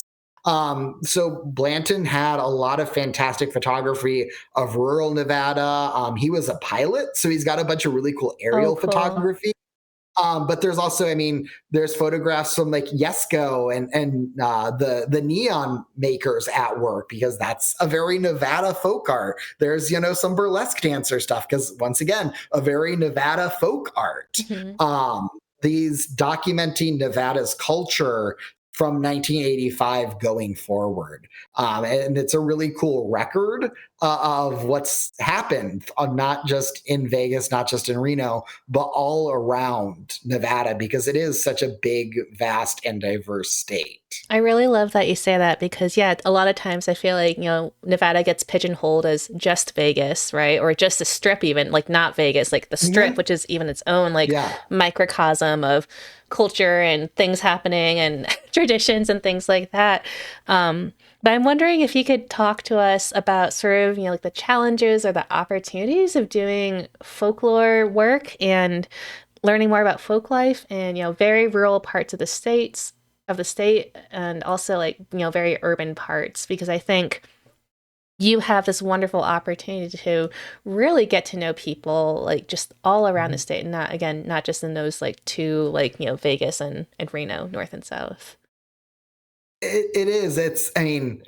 One of the big problems is you can't be, I'm just one person. And unfortunately, I don't have, an army of clones, so I can be everywhere at all times.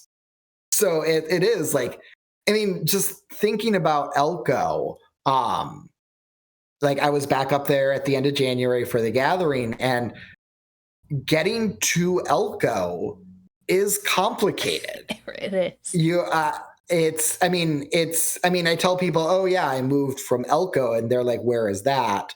Or just moving down from Elko to Vegas, trying to find movers, because even though it's 8 hours, like movers that would do in-state moves, that was further than they would do. But any of the big moving companies, that's not an out-of-state move, so they're not licensed to do it. And so it's those kind of realities of trying to get to places, especially in winter when you're going through mountain passes. You've got, all those complications to deal with. And like you said, it's a job where you get to know people and you build these relationships. And it is like, you can't rush. You have to, take the time, make the drive, sit and visit in order to kind of get to know the culture and get to know the people. And that's true regardless whether you're urban or rural, but it's just that extra complication of you need to build in time for the travel. Oh, to be fair, in Vegas, you need to build in time for the travel with the traffic too. Yes.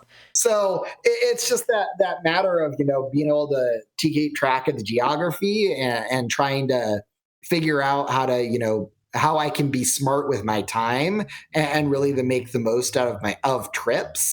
To visit as many people as I can and to build those relationships and see what's going on all around the state.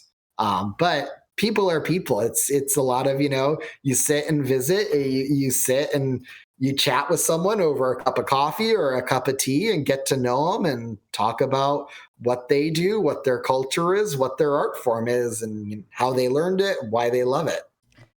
So before we had our stream today, Brad and I created this like sort of like short, brief, like minute and a half promotional reel. Brad, I seem to remember that you said that you would tell people about your list of coffee shops or places to go. Is this correct? I did. I do remember saying that now. So in Elko, the place to go is Cowboy Joe's. Okay.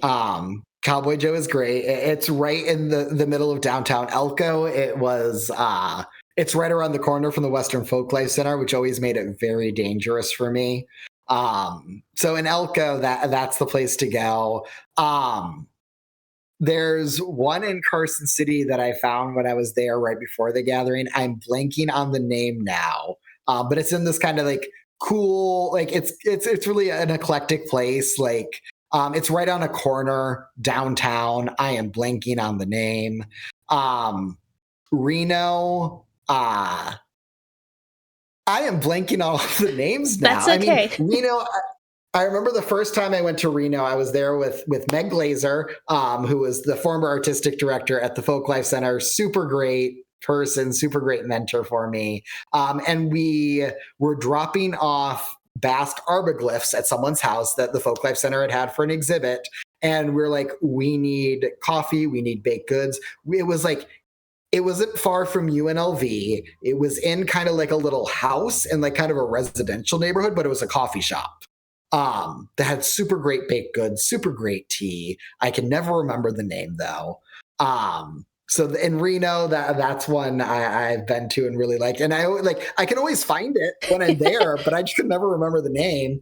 And then down here in Vegas, I am still exploring, but there is a Mothership Coffee right by me, and I have fallen in love with their drinks. One thing I really love is like each month they have a special drink where some of the proceeds go to charity, and I think that's a really nice touch. I mean, it's a coffee shop that's based in the community. Yeah. And so I really like that. And also, I love it because usually that's the drink that sounds delicious. And during the fall, they had this it was a cinnamon matcha. Ooh. It was so good. It was a cinnamon matcha latte that was delicious. And the only sad part is it's seasonal. So now I can't get it because it's spring. But I just saw, I haven't been in a week or two, and I think they just changed the drink. So I'm not sure what they have now, but I think I saw it and it looks just as delicious. I think, okay, next time I'm in Vegas, we're gonna have a coffee date. Okay, in chat, so we have a couple comments. So Don says the cafe in the Stockman's Casino is the real deal. I don't think I've been to that one, so I have to check that out. Stockman's is a classic. Sapir says, I love Cowboy Joe, and then asks, is it Old World Coffee Lab in Carson City? I know there's an Old World Coffee Lab in Reno, too, that I really like. I'm just, like I said, I know where these things are on the map, so I'm just going to look at my phone. Okay. I'm going to try and navigate Carson City. You know, I prepared this glass ahead of time during show and tell, but I didn't show it, but it's kind of hard to see. Coffee Bar in Reno. I went there for the first time, really liked it, and I had these beautiful cups, so I got one, and now I'm like just obsessed with these kinds of glasses. So Coffee Bar was really nice. Oh, I love show and tell. I think I should do this more often on stream with all of our guests. Yeah, show and tell is fun. I think it was, no, Comma Coffee. That was the one in Carson City I really like. Okay. Comma Coffee. It's right on Carson and 4th. Okay. Shout out to that. And next time I'm in Carson City, I've never been to Carson City. I gotta check it out. And let's see if I can find.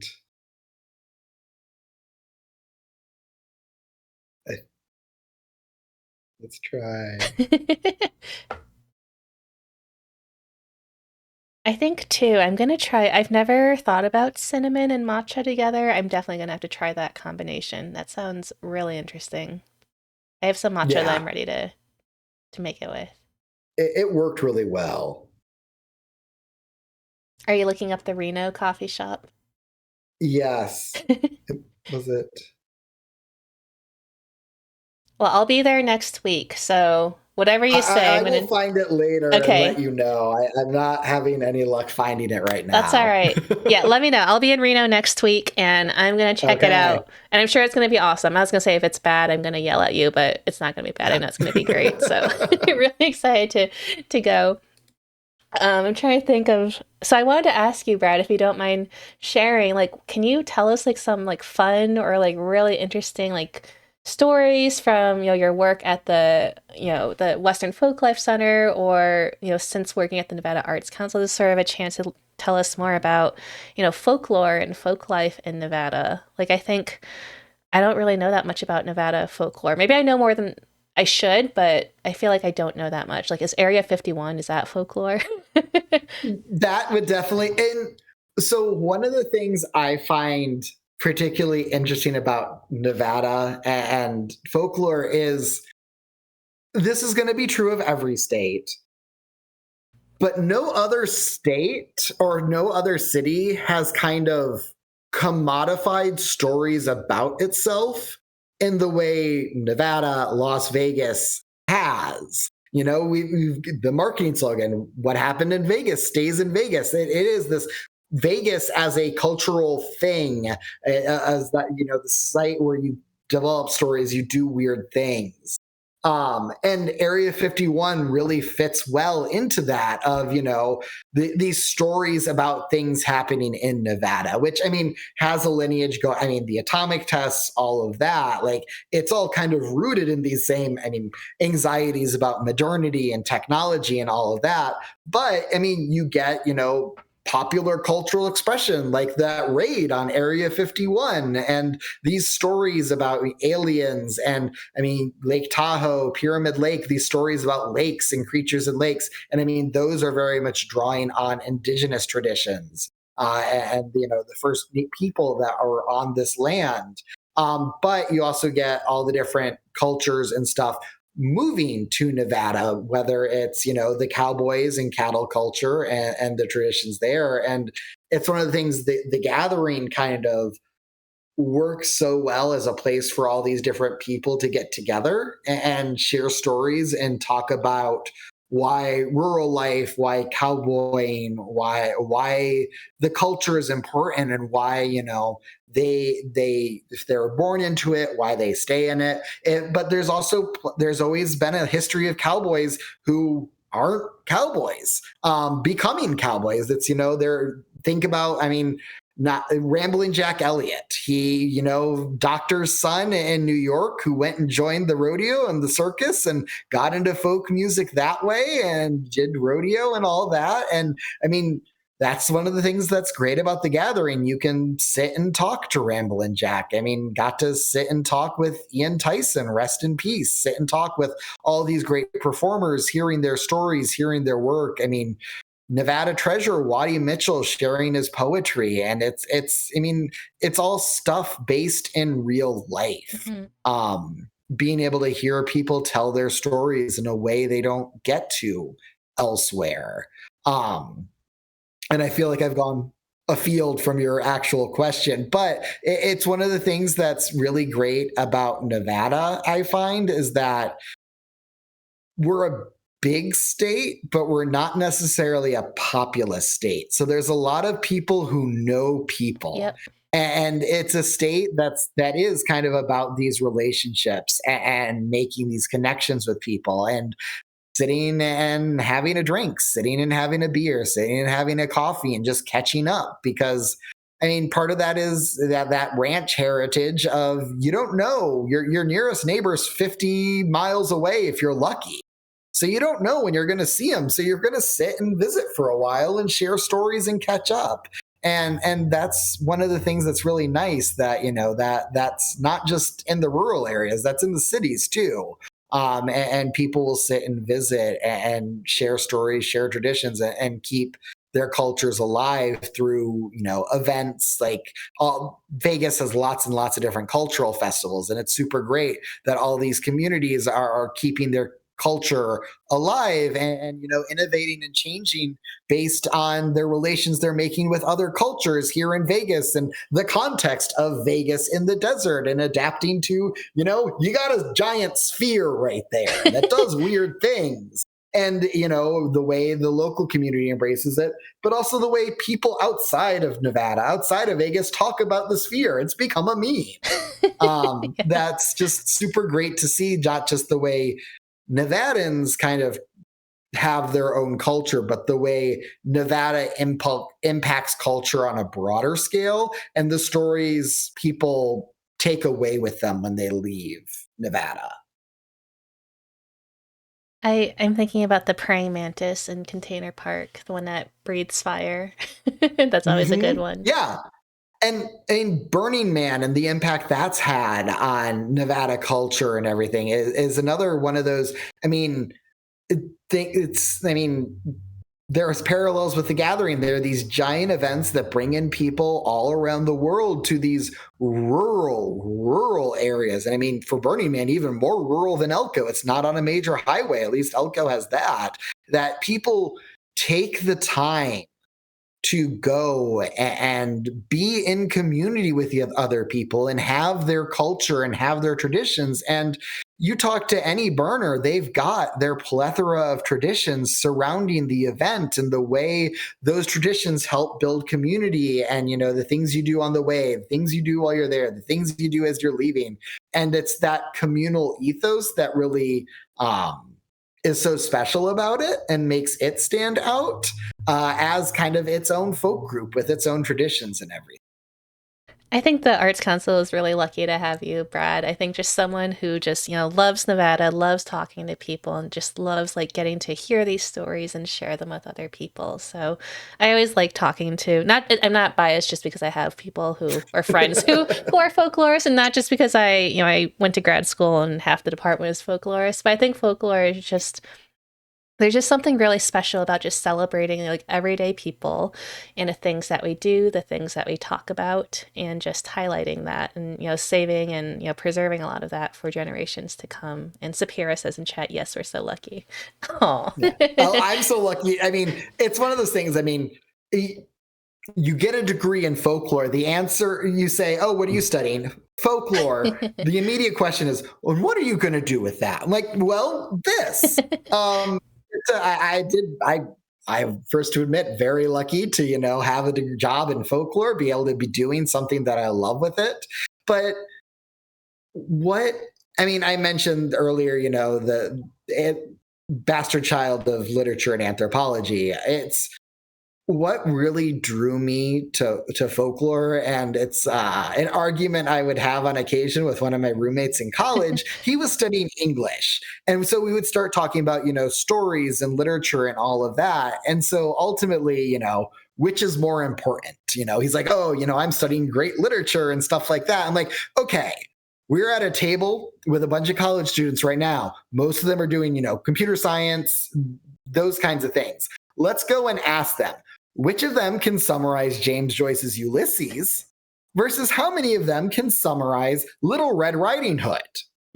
And, it's not even the other English students could summarize Ulysses, but everyone could offer their own, not just summarize Little Red Riding Hood, but tell you their own version of it. That's based on, how they're feeling at that moment, what they're thinking of, the ways they've heard it, the ways they've seen it replicated in popular culture, the way these things, kind of move around. That folklore is kind of the study of everyday arts and culture and stories. And it's, wonderfully democratic in that way. Like, yes, you've got, the quote unquote elites making their stories that are certain ways, and those are what's valuable. But no, everyone has a story, and that story matters. And things like, folklore, but not beyond folklore, like oral history. It's such an important way to collect everyone's stories. And keeping a diary, keep a diary. That way you've got your own record of what happened and how you felt about it and all of that, because everyone's story matters. Someone existed. That means they were important. There's people that love you and all of that. Like, it's no less important based on who you are. And honestly, I would say, it's one of those, play the game. Like, you can invite any 5 historical people to a dinner party, to a tea party, to a coffee shop, and have conversation with them. I don't want any like world leaders or any of that. I want, to talk to someone who was a citizen of Harappa. I want to talk to, one of the people who was building Stonehenge. I want to talk to regular people, because those lives in the grand scope mattered more. Like, they have interesting stories to tell that don't get preserved in the archaeological record, don't get as preserved in the historical record. And I think, things like folklore, things like archaeology are a way to help unearth regular people's stories, which I think is so important. We got to preach from Dawn in chat. I realize I'm preaching to the choir in this case, but still. So as we come to the end of our time together, please, if you have any last questions for Brad, please put them in the chat. I have some more questions I want to ask him, but if you want to make sure that you have any questions, comments, let us know for sure. This is not a real, well, it is a question, but it's not a real question, but it is a question. Because we talked about you being a GM, just sort of seeing your passion for other people's story. Do you put a lot of time into coming up with backstories for your NPCs or your non-playable characters? I do enjoy coming up. I mean, uh, one of the reasons I like DMing is I have so many different character ideas that I would love to play running around up in my head. So when you're GMing, you can just use all of those ideas and see how they work and just come up with fun stories. And I mean, it is like, it's fun when you can make people connect with just your voice, just describing. I mean, like, I had a game where the players ran into it was a group of homunculi. So, small little artificial creatures, they spoke with a voice like this. The part, like, they were all like, they were working they were staff in a museum that had been abandoned for years. But the twist was these homunculi, they had been made by the evil wizards that the party was fighting. So these homunculi are cute and adorable and innocent. But if the evil wizard dies, that means the homunculi dies too. Oh no. So it made the party problem solve because they couldn't use violence to solve their problems, because if you kill the wizard, you kill the homunculi, and they did not want to kill the homunculi because you speak in a squeaky voice and, it activates something primal in our heads that this thing needs to be protected. But I mean, it's this passion about stories. I mean, Dungeon Master. It's also in Elko, I joined Toastmasters. Okay.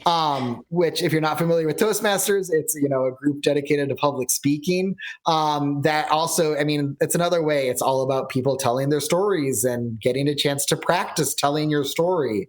That it's one of those things once again, I'm preaching to the choir about the importance of stories and sharing your story. But it's look up your local Toastmasters club, look up D&D groups, RPG groups in your area to get practice telling stories. And it's a way to get out there, and it's got its own culture too.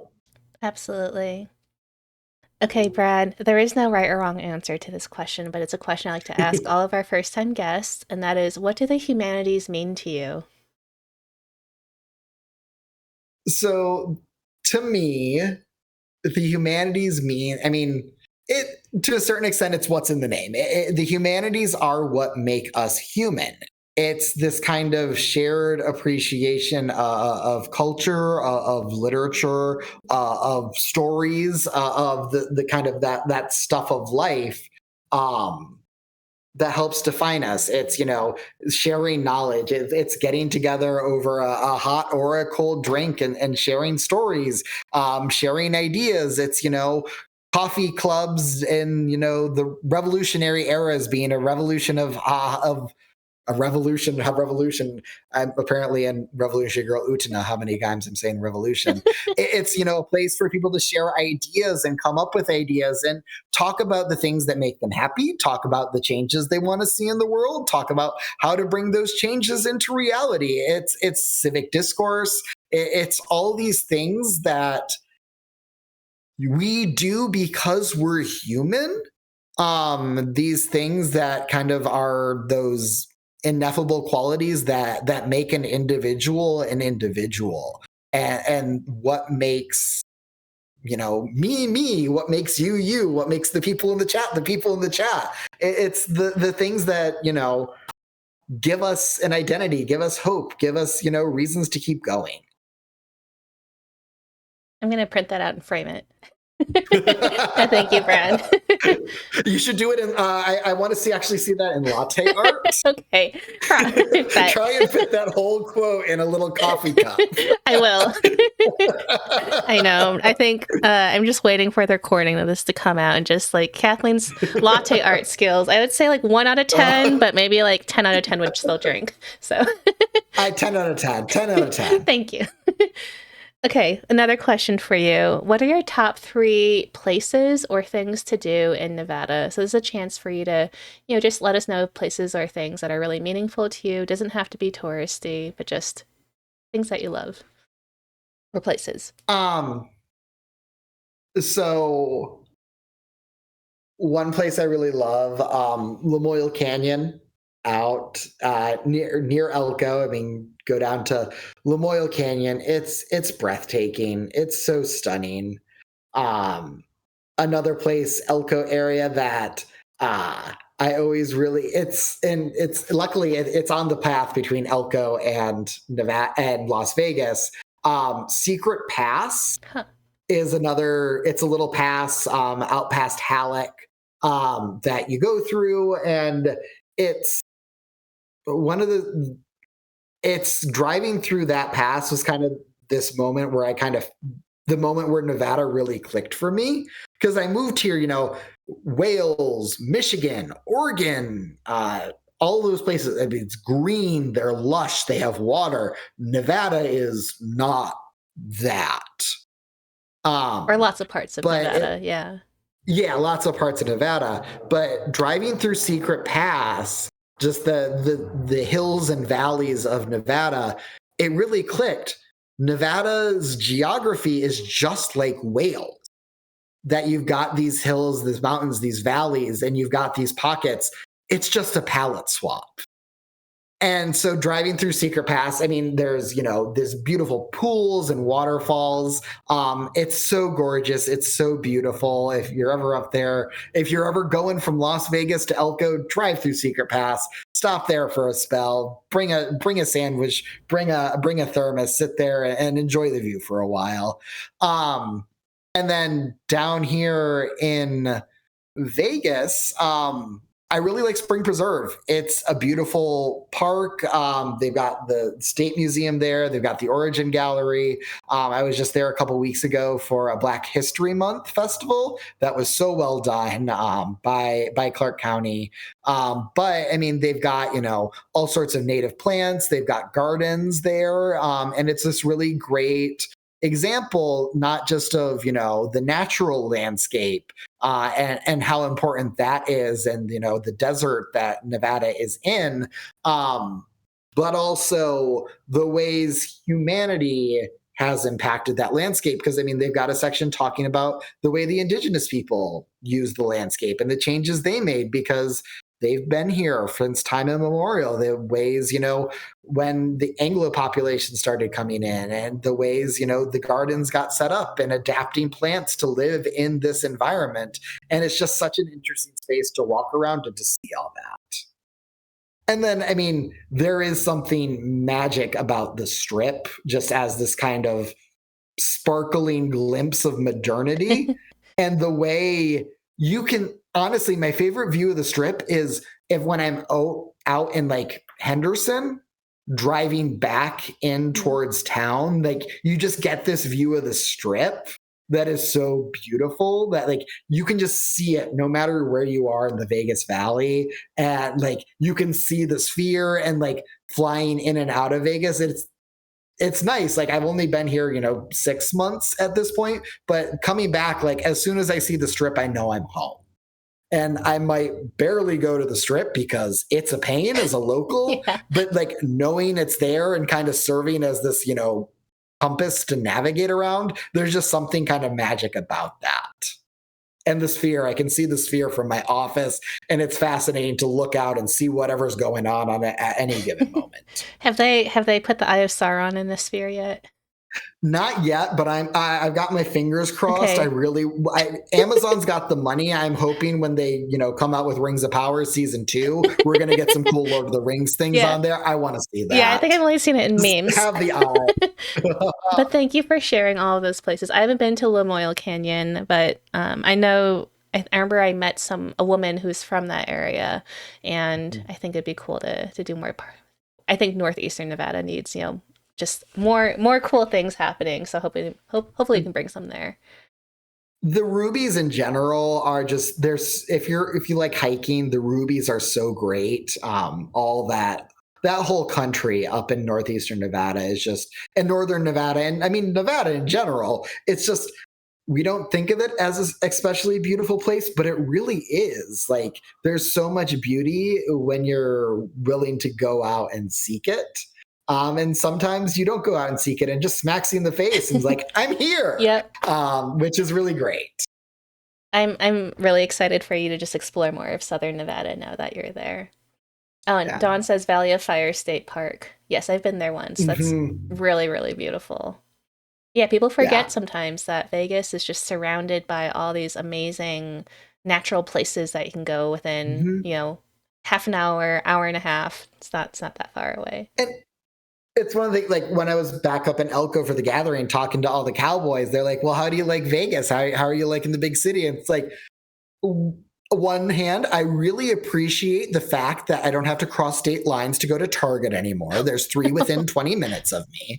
But also, I really like that the way Vegas is set up, if you get tired of the city, it's really easy to get out of it and go to these spots of natural beauty. I'm really Like, looking forward to. Okay, we're gonna have a hiking trip. We're gonna go to a coffee shop. We're gonna go to a game shop together. I have plans for us, Brad. I'm looking forward to it, Kathleen. Awesome. Okay, last question for you before we sort of take our leave tonight is just a fun one. I don't think I've asked you yet about sort of your list of favorite games. Could you give us we could say top three, I guess. I know it's really hard to come up with favorites in a spot. It could be board Yeah. games, it could be video games, it could be tabletop games, just three games that you really love. Um, so my favorite board game at the moment, it's a game called Flamecraft. Okay. It's a worker placement game where you are placing cute, adorable little dragons in jobs all around town. So you've got, your bread dragons and your meat dragons and your crystal dragons and your leaf dragons working at places like Gnome Depot and Draco Bell. And there's a coffee shop. I can't remember what pun that is, but it's a really fun game. It's really cute. That's definitely one of my favorites right now. And then in terms of video games, I think my all-time favorite video game is Dragon Quest V. I think it's a really great story. I mean, it's a Super Nintendo era game, but it's got a really interesting generational story that I highly recommend people check out. I mean, Dragon Quest is the most popular RPG series in Japan. It's the one that kind of defines the genre. That is not as well known or appreciated outside of Japan. So I think it's super interesting for people to check out, and particularly Dragon Quest V is my favorite. And then a recent favorite is Ghost Trick. Hmm. I guess not necessarily recent. I played it when it first came out on the DS, but it's by the same creator as the Ace Attorney series. And it's a kind of visual novel puzzle solving game, but you play as a ghost who can go back to 4 minutes before someone died and manipulate objects to prevent their death. Oh, wow. And you are investigating your own death Hmm. because don't remember who you are or any of that. So you were trying to solve the mystery of you by solving other people's deaths and preventing them from dying. And it's a really well done game. The puzzles are super fun, they're super interesting, and there is an adorable little Pomeranian named Missile in it that will steal your heart.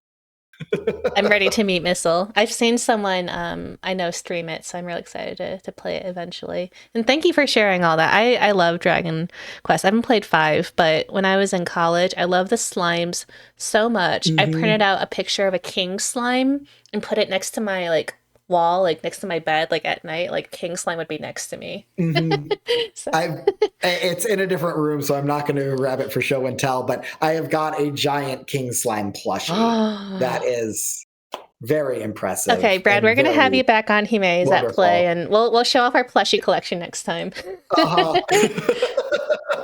I'm excited.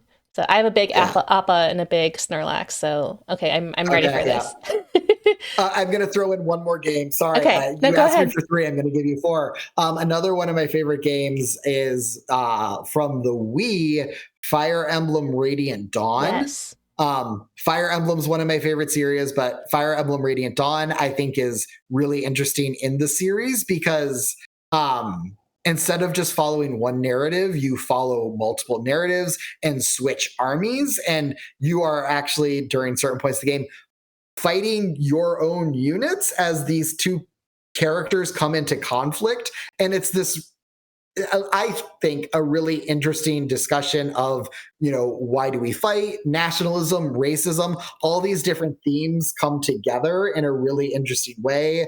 And there is a level that I think has one of the most inspired ending conditions in any video game. I'm not going to spoil it. It's the end of Act 3 for anyone who's played it. That is this wonderful moment of kind of gameplay and story combining into one that always gives me chills. It's just also one of my favorite games. I just think it's really interesting. I'm gonna give you a +1 for that because I think my boyfriend had me play Path of Radiance first, which comes before Radiant Dawn.